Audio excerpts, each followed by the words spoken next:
दर्शकों, आप देखना शुरू कर चुके हैं बापू आता न्यूज नेटवर्क। हाल ही में अभी जो कि गोंदिया विधानसभा क्षेत्र के चुनाव आगामी समय में लगने वाले हैं और ऐसे में गोंदिया विधानसभा क्षेत्र में कई सारे नाम जो कि सामने आ रहे, कई सारे पक्षों से, जैसे कि कांग्रेस है, राष्ट्रवादी है, शिवसेना है और दो गठों में विभाजन वाले भी कुछ पक्ष है।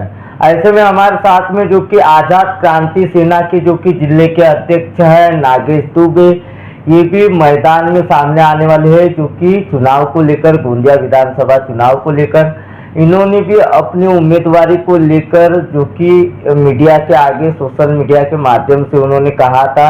दुबे जी, सबसे पहले आपका चैनल में स्वागत है। नमस्कार, जय श्री राम, जय हिंद, जय भारत।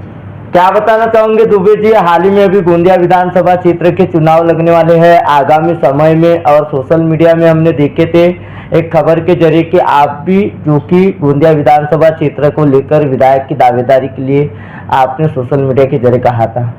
हाँ, मैं गोंदिया विधानसभा लड़ रहा हूँ और गोंदिया विधानसभा लड़ने के साथ साथ में कैसा है कि संगठन के नाम से है, जो संगठन के जितने पदाधिकारी है उन्होंने स्वेच्छा से सभा में पास किए कि गोंदिया विधानसभा मैंने लड़ना चाहिए।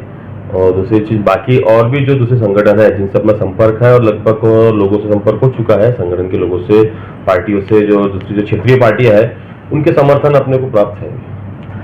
क्या लग रहा है, गोंदिया विधानसभा क्षेत्र में विकास हुआ है या नहीं हुआ है, क्या बताना चाहोगे?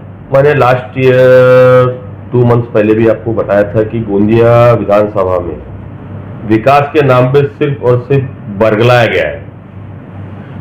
सब बोलते हैं कि हमने विकास किए, विकास किए, विकास किए। विकास में फिर से वही बोलूंगा, विकास बिल्कुल नहीं है। सिर्फ दिखाया है, कागजों पे विकास है, कागजी विकास।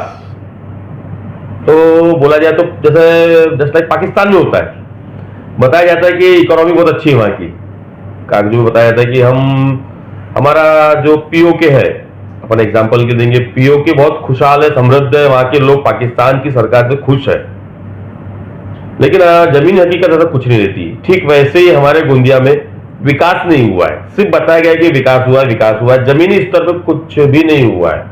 और बार बार मैं यही कहना चाहूंगा कि कुछ भी विकास नहीं हुआ है, चाहे सरकारी हॉस्पिटल ले लो आप, चाहे रोड रास्तों का ले लो आप, चाहे कटेज योजना ले लो आप, चाहे किसी भी प्रकार की ले लो, बेरोजगारी से ले लो, एजुकेशन से ले लो, हर जगह किसी न किसी तरह से प्रत्यक्ष अप्रत्यक्ष रूप से करप्शन।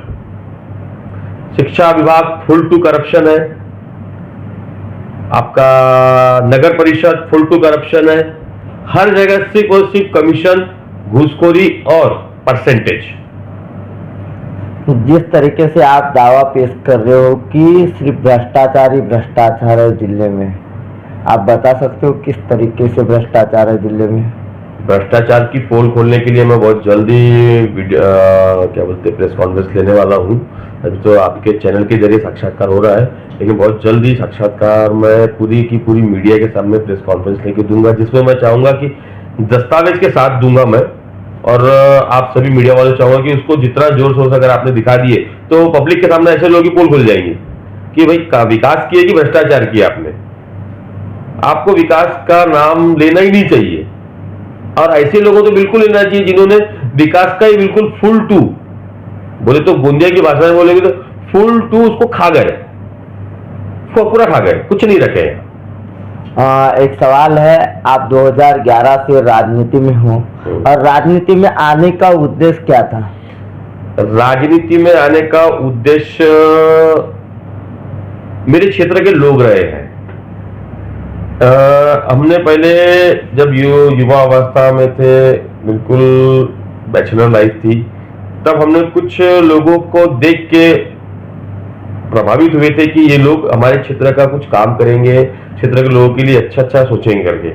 लेकिन जब उन्होंने चुनाव जीतने के बाद में जिस तरह से मुंह मोड़े थे कि ये हमारी जिम्मेदारी नहीं है, हम क्यों करें। अरे भाई, कल को आपने हमको जो आश्वासन दिए थे तो पूरा तो करो। ठीक है, आप पंचवर्षीय योजना में पूरा नहीं कर सकते, लेकिन कुछ तो कर सकते हो पूरा। उन्होंने जिस तरह से मुंह दिखाया, उस हिसाब से ऐसा लगा कि खुद ही राजनीति में आ जाओ, अपने लोगों के लिए, जनता के लिए, अपने क्षेत्र के लोगों के लिए। और जिस तरह से जो बाकी की जो नेताओं लोगों ने किए, उस तरह से राजनीति में आना कईयों का सपना रहता है कि मैं चुनाव जीतूंगा तो इतने रुपए कमाऊंगा, उतने रुपए कमाऊंगा। मेरा कोई ऐसा कोई मकसद नहीं है। मालिक क्या दिया सब कुछ है। मतलब आपका कहना ऐसा आ रहा है कि जो भी राजनीति में आते हैं सिर्फ पैसा ही कमाते हैं? बिल्कुल बिल्कुल, जितने भी जगह आप देखोगे कहीं पे भी देख लो, पुरानी उनका निकाल लो कि भैया आज से 5 साल पहले क्या थी उसकी संपत्ति के ब्यौरा और बाद में ले लो, आपको सब समझ में आ जाएगा। मैं किसी का नाम नहीं ले रहा हूँ, तो टीका टिप्पणी नहीं करूंगा। क्या टीका टिप्पणी करने जाऊंगा तो बोलेंगे भाई हमारा संपत्ति के ऊपर डिटेल रख रहा है, वॉच रख रहा है, क्या खुद सीबीआई बन गया क्या ये? अभी जिस तरीके से आपने कहा कि मैं विधायक का चुनाव लड़ूंगा, विधायक का चुनाव लड़ूंगा, विधायक के चुनाव को लेकर चर्चा में अक्सर आप बने हो सोशल मीडिया पे, क्या? सोशल मीडिया के बाहर भी हूँ, सोशल मीडिया का ही क्या बोलेंगे, मैं सोशल मीडिया पोस्टर नहीं हूँ। मैं सोशल मीडिया के बाद जो बाकी आप ग्रामीण क्षेत्रों में जाओगे तो वहाँ पे भी जो लोग हैं जिनकी पसंद है, जिनसे मैं अभी रोजाना मीटिंग कर रहा हूँ, आज भी मेरी सुबह 4-5 गाँव में मीटिंग हुई, सब मिल के आया।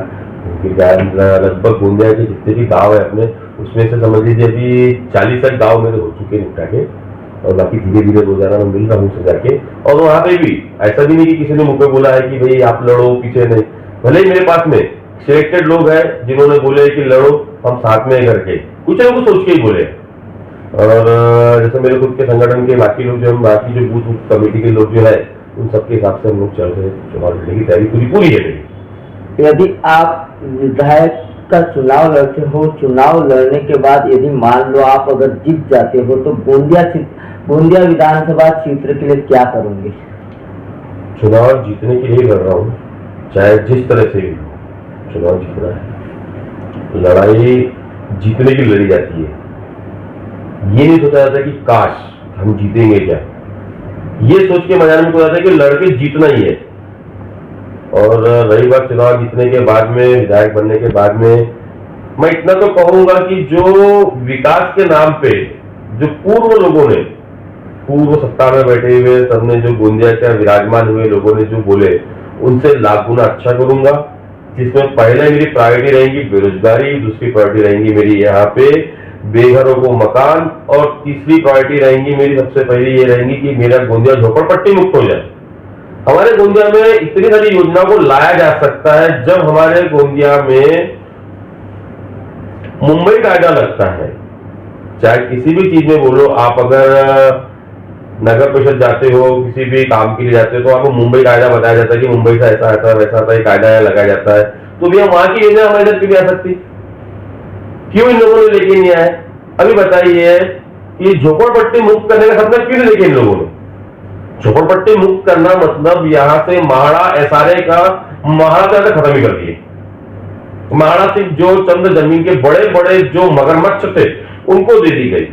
बेचारे छोटे मोटे जो लोग थे उनको मगरमच्छ कहा जाता है, लेकिन जो बड़े बड़े मगरमच्छ थे उनको महाड़ा की जमीन दे दी गई। आज अगर उसकी आप डिटेल निकालने जाओगे तो आपको बहुत सी ऐसे रिजर्वेशन टीवी प्लान जो है उसमें दिख जाएगा कहाँ कहाँ महाड़ा की जमीन है। आप उनके बारे में जानकारी निकालो, सवाल करो नगर परिषद से, नगर परिषद प्रशासन से कि ये जमीनें कहाँ है करके। महाड़ा की जमीन को यहाँ पे गोंदिया में किस किस को महाड़ा के फ्लैट आवंटित किए गए? झोपड़पट्टी मुक्त क्यों नहीं किया गया? सबसे बड़ी गंदगी और सबसे बड़ा बेरोजगारी का साधन है झोपड़पट्टी। आप जहां पे भी जाओगे, चाहे सरकारी तलाव तरफ जाओ, चाहे भीमनगर तरफ जाओ, श्रीनगर तरफ जाओ, कहीं भी जाओ, आपको हर जगह, चाहे मेरे क्षेत्र में गड्ढा टोली में आओ, कहीं भी आओ, आपको झोपड़पट्टी दिखती है। आपको अच्छा लगता है झोपड़पट्टी में रहना? आपको मंजूर है कि झोपड़पट्टी शहर का रहना? भाई मेट्रो सिटी बना रहे हैं, सब कुछ बना रहे हैं, वहां के क्षेत्र में, तो नागपुर में गडकरी साहब को देखो कितना अच्छा क्षेत्र का विकास किए, सांसद हो के वहां का, अभी वहां का मंत्री बने। वो हमारे क्षेत्र में तो कैबिनेट मिनिस्टर रहे, सब हुए, कभी विकास किए? कभी झोपड़पट्टी के बारे में सोचे क्या हटाया जाए करके? सिर्फ खुद का डेवलपमेंट। कैबिनेट मिनिस्टर तो हमारे भी रहे, राज्य मंत्री भी हमारे रहे, पालक मंत्री भी हमारे रहे, सब तो रहे हमारे यहाँ। लेकिन किसी ने किया क्या? जो दूसरे जिलों में हो रहा है, दूसरे मंत्री लोग कर रहे हैं, दूसरे सांसद लोग कर रहे हैं, क्यों नहीं कर रहे? क्योंकि खुद के डेवलपमेंट तो फुर्सत मिले तो क्षेत्र का विकास करेंगे ना। खुद का डेवलपमेंट पहले जरूरी है इनको। हमारे क्षेत्र का नहीं, जहां से जनता उनको चुन के भेजती है, उनको कोई जरूरत नहीं है उनसे। हाँ, जिस तरीके से एक सवाल है अभी जो कि लाडली बहना जो चल रहा है, लाडली बहना को लेकर क्या कहूंगी? लाडली बहना एक मेरी उन बहनों ने जिन्होंने आवेदन किए हैं और जिन माताओं ने भी किए हैं कि लाडली बहना का योजना का फायदा मिले, घर का थोड़ा बहुत हमारा अच्छा सा मेंटेनेंस हो जाए करके। ये सिर्फ कुछ दिनों की चीज है, चुनाव तक। उसके बाद उससे अच्छा लाडली बहना का फायदा लेने से अच्छा, पैसे पर मंथ मिलने से अच्छा है कि मैं तो चाहूंगा कि उन्हीं सभी बहनों ने क्या करना चाहिए कि सरकार को बोलना चाहिए आप एक काम करो, 1500 महीना मत दो, 1500 महीने की बचत वाला काम करवा लो, सिलेंडर सस्ता करवा दो, बाकी जगहों में ऐसा हो रहा है। और राशन जो फ्री दे रहे उसकी जगह उसकी कीमत घटा के क्वालिटी का राशन दो, हमको कीमत घटा दो। आप खाद्य सामग्री की कीमत घटाओगे तो खुद ब खुद आपका आ जाएगा, सब कुछ नीचे आएगा। 1500 रुपए के हिसाब से राज्य में अगर आप गिनोगे 1500 रुपए पर महिला को देने के हिसाब से 40 से 50 हजार करोड़ का एक बोझ पड़ेगा। 41,000 करोड़, जहाँ तक 41,000 करोड़ का बोझ पड़ रहा है। ठीक है, अपन 40 से 50,000 करोड़ बोल दिए थे अपन ने, तो चलो वही पकड़ लेते, 40 से 50,000 करोड़ अंदाजी है। तो 41,000 करोड़ का जो बोझ पड़ रहा है, उतने का ही उन बहनों के लिए आप खाद्य सामग्री क्यों नहीं कर देते? उतने के टैक्सेशन घटा दीजिए उसमें से आप। एजुकेशन उन महिलाओं के लिए, उन बहनों के लिए फ्री कर दो, राज्य में फ्री कर दो एजुकेशन, मेडिकल फ्री कर दो। आज दवाखाने में इतना पैसा लगता है कि कॉमन मैन अपना घर बेच देता है इलाज कराने के लिए। आपने आयुष्मान योजना दी है, लेकिन आयुष्मान योजना का कहीं ना कहीं डॉक्टर लोग भी तोड़ निकाल लेते कि पूरा एक ही मरीज से एक ही बार में 5 लाख रुपए बता देते, 5 लाख रुपए लग गए, वो बेचारा जाता हाव लग गए होंगे, ऐसे कैसे लग गए? तो आप मेडिकल फ्री कर दो, एजुकेशन फ्री कर दो महाराष्ट्र में, कि एजुकेशन फ्री बिल्कुल, तो खुद ही पढ़ेंगे लिखेंगे और अपने आप को डेवलप करेंगे और 1500 महीने नहीं कमाएंगे वो। जिस तरीके से दिल्ली में फ्री है उस तरीके से मैं किसी स्टेट का नाम नहीं लूंगा, मैं आउट ऑफ कंट्री बात भी करूंगा, वहां पे भी आउट ऑफ कंट्रीज में भी है एजुकेशन और मेडिकल। और आपको जो पैसे अभी खुद ही उनको बोलो 1500 महीना नहीं लेगा, फिर उनका वो खुद 15,000 महीना कमा लेंगे। उनको संसाधन दो, रोजगार के संसाधन दो, आप ये सब चीजें करो, फैक्ट्रियां लगा दो, प्लांट लगा दो। अभी हाल ही में मैंने देखा कि कौन सी तो भी कंपनी, टोयोटा का प्लांट अभी चालू हो रहा मराठवाड़ा में। क्यों, विदर्भ में क्यों नहीं? क्या सरकार सोची है कि पूरे मराठवाड़ा ही बेरोजगार है क्या? विदर्भ के गोंदिया जिले में कोई बेरोजगार नहीं है?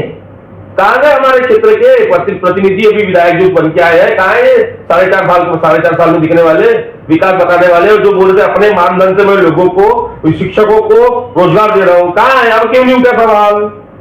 टोयोटा का प्लांट वहां चले, गोंदिया में जगह नहीं है प्लांट के लिए क्या? सिर्फ उधर ही जगह है क्या पूरी? उधर ही एक वजह से होता है कि इधर में प्लांट की जगह नहीं है।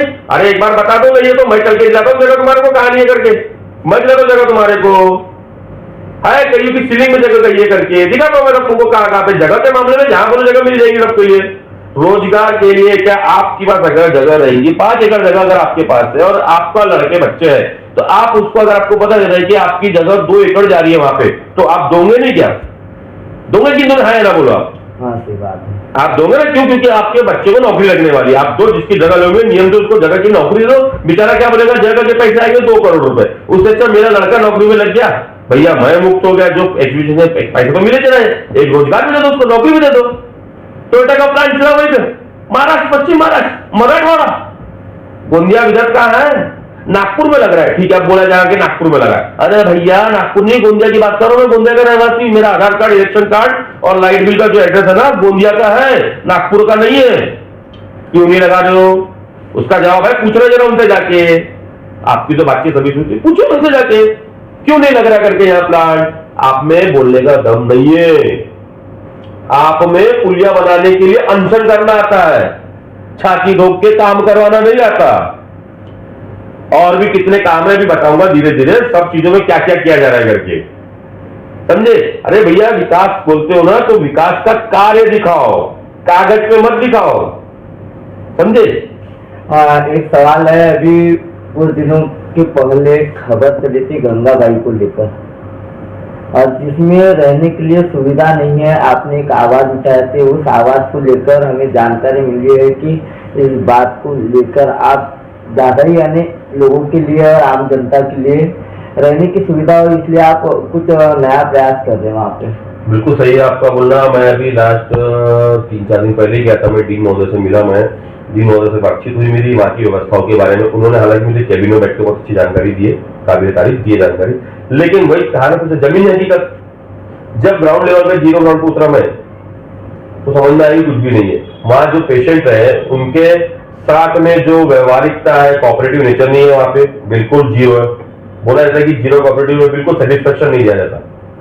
दूसरी चीज, वहां पे पेशेंट के परिवार वालों के रहने की व्यवस्था नहीं है, वो व्यवस्था मैं खुद करवा रहा हूँ। जगह देख लिया हूँ, कल सोमवार है, और डीन महोदय को लेटर दे दिया जाएगा कि पूरी व्यवस्था हम करवा रहे हैं।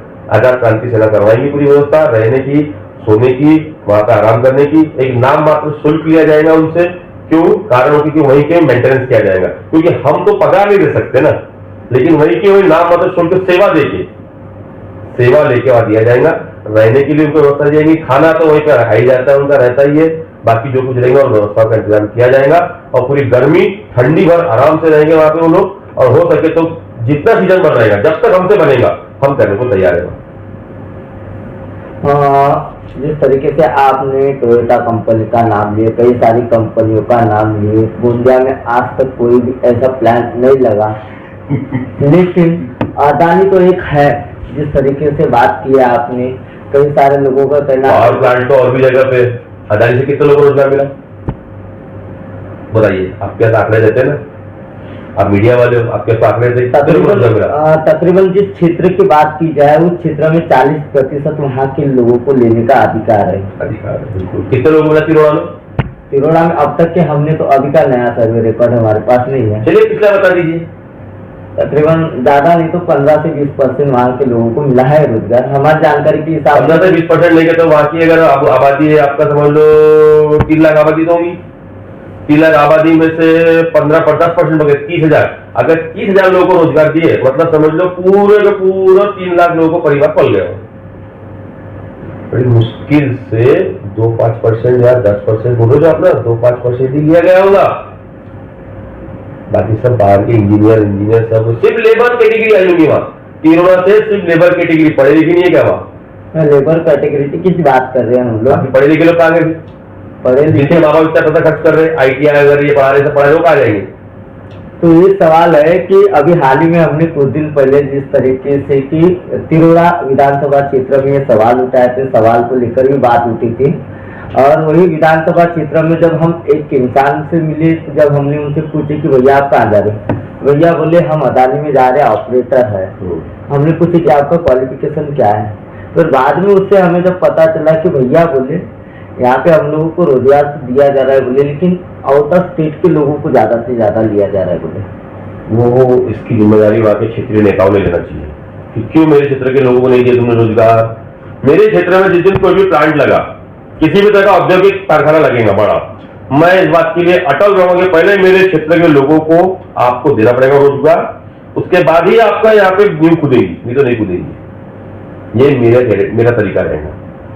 गोंदिया विधानसभा क्षेत्र की बात की जाए तो गोंदिया विधानसभा क्षेत्र में रोड रास्ते कई सारे काम, बाकी बात तो रोड रास्ते की है, रोड और रास्ते होंगे तो मैं रोड रास्तों की बात करूं ना। आप ये बोलिए कि रोड के लिए हमें वहां पे टेलीस्कोप लगाना पड़ रहा है, सैटेलाइट लगाना पड़ रहा है कि रोड है कि नहीं गोंदिया में, ये बोल दो चलेगा। ये सीमेंट रोड बने हैं, कैसे बने आपने एक बार, आपको अगर ऐसा लगता है कभी एक बार चलिए पदयात्रा करते पैदल में, कि जैसे जिन लोगों को ठेकेदार को रोड का काम दिया गया है, ऐसा लगता है उन्होंने सिर्फ क्या मालूम है क्या फर्जी डिग्री लेके आ गए। ऐसे ऊंचे नीचे रोड, ये क्या है ये? और रोड जहां बने कैसे भी रोड बना दे रहे, बस घोटो। अच्छा अभी तो बच्ची कुछ ये भी बच्ची हुई है, अभी ये मार्केट साइड में आपने देखे होंगे क्षेत्र बीच के तरफ में कि रोड के बाद में बनने, नई रोड बनने के बाद में गड्ढा योजना के लिए खुदाई हो गई, फिर रोड कैसी हुई 10 की 10 की सत्यानाश हो गई। हमारे क्षेत्र में अभी तक तो हुई नहीं है, और हमारे क्षेत्र में भी हम गड्ढा योजना काम चालू होने देंगे भी नहीं, क्योंकि उसका भी जो प्रावधान है उसकी पूरी डिटेल लेंगे, उसके बाद ही बोलेंगे कि मेरे क्षेत्र के लोगों को तकलीफ नहीं होना। जो व्यक्ति कंप्लेंट लेके आएगा मेरे पास, मैं उसके लिए हर तरह का प्रयास करने के साथ में उसका समाधान भी करूंगा। मेरे इधर में कंप्लेंट है कि उधर में खराब हुई है रोडे, जाने आने के रास्ते में दिक्कत है, तो मैंने इधर की लड़ता हूं। बीच में इसके पहले 5 साल पहले महालक्ष्मी कंस्ट्रक्शन कंपनी का 24/7 योजना का पानी का पाइपलाइन का जो काम चालू था, उस समय दिक्कत गई थी। उस समय हमने उनको समझाया, बुलाया या बैठा के समझाया कि आपने अगर जरा सी भी दिक्कत दी है तो आपका काम तुरंत बंद कर दिया जाएगा, और आपका जो है ऐसा लग रहा होगा कि आप पैसे खिला के किसी को भी खरीद सकते हो, तो ये सब वो दुकान बंद है। यहाँ पे खरीदी बिक्री दुकान तो बंद ही है अपने पास में, आपको व्यवस्थित काम करना सकते हो तो काम ही नहीं होगा। उन्होंने अपना काम किए, व्यवस्थित सुधारित रूप से किए, और आज बरोबर है। ठीक वैसे घटक योजना लोगों को बोला जाएगा, समझा प्यार से जाएगा, आप समझोगे ठीक है, नहीं समझोगे सरकार के बैठे हुए लोगों को लाओगे तो मेरे साथ जनता है। अगर आपके पास सरकारी यंत्रण है तो मेरे पास जनता है। कितनों को मारोगे, कितनों को करोगे अंदर, कितनों को लाठी करोगे, चलो बताओ। आप काम करने के लिए हो, काम करो, लेकिन व्यवस्थित मनाही नहीं है, डेवलपमेंट के लिए कोई नहीं लगेगा। डेवलपमेंट के लिए कहां से या तोड़फोड़ करवाना है करवा देंगे घर बैठे हम, लेकिन डेवलपमेंट बराबर होना चाहिए, तकलीफ नहीं होना चाहिए। एक लास्ट सवाल करना चाहते हैं, गोंदिया विधानसभा क्षेत्र के युवाओं को, ऐसी आम जनता को क्या अपील करना चाहोगे विधानसभा के चुनाव के पहले? गोंदिया की जनता, युवा मित्र, मेरे दोस्त, मेरी बहनें, मेरी माताएं, इनसे एक निवेदन करना चाहूंगा मैं कि आप अपना मतदान सोच समझकर करिए। इस बार ये सोचिए कि आपका एक मत आपके क्षेत्र को विकासशील बना सकता है कि विनाशशील। 5 साल के लिए आप सरकार चुनते हो, सोच समझ के चुनो। 5 साल के लिए आप प्रतिनिधि चुनते हो, सोच समझ के चुनो। जब आप बहनें माताएं साड़ी लेने जाती है तो कितनी दुकानें ढूंढती है। मेरे छोटे भाई लोग जब कोई कपड़े लेने जाते हैं तो कितने दुकानें घूमते हैं, ये दुकान अच्छी नहीं यहाँ जाऊंगा, ये दुकान अच्छी नहीं वहां जाऊंगा। तो नेता चुनने के लिए आप, मैं बोलना नहीं चाहूंगा, समझदार है वो लोग, नेता चुनने के लिए आप थोड़ा ऐसा तो चुनिए कि जो आपके बीच में रह के, चॉकलेट न देके, बरगला के न काम करके दिखाए। और परिवर्तन ही, हरिवंश राय बच्चन की एक कविता याद आती है मुझे हमेशा, परिवर्तन ही संसार का नियम है। उस कविता को थोड़ा फॉलो करें। जय हिंद, जय भारत, जय महाराष्ट्र। दर्शकों, हमारे साथ में नागेश जी दुबे मौजूद थे, जिन्होंने गोंदिया विधानसभा क्षेत्र की जनता को क्या आह्वान किया आपने देखे। गोंदिया विधानसभा क्षेत्र का विधायक का चुनाव आगामी समय में क्यों लड़ना चाहते हैं नागेश दुबे, ये भी आपने उनके जो कि जुबान से सुने हैं। और उन्होंने जिस तरीके से गंगाबाई तथा केटीएस में जो कि पेशेंट के जो परिवार के जो लोग हैं उनके लिए रुकने की सुविधा नहीं है, इस बात को लेकर उन्होंने जो अपने तरफ से जो अथक प्रयास किया, इस बारे में भी आपने सुना है। दर्शकों, वर्तमान के विधायक को लेकर क्या कहा, डेमोक्रेसी को लेकर क्या कहा और आम जनता से क्या की अपील आपने देखा। ऐसे हमारे चैनल को देखते रहिए, हमारे चैनल को सब्सक्राइब कर बेल आइकन पर प्रेस कीजिए। गोंदिया से देवेंद्र दमाहे।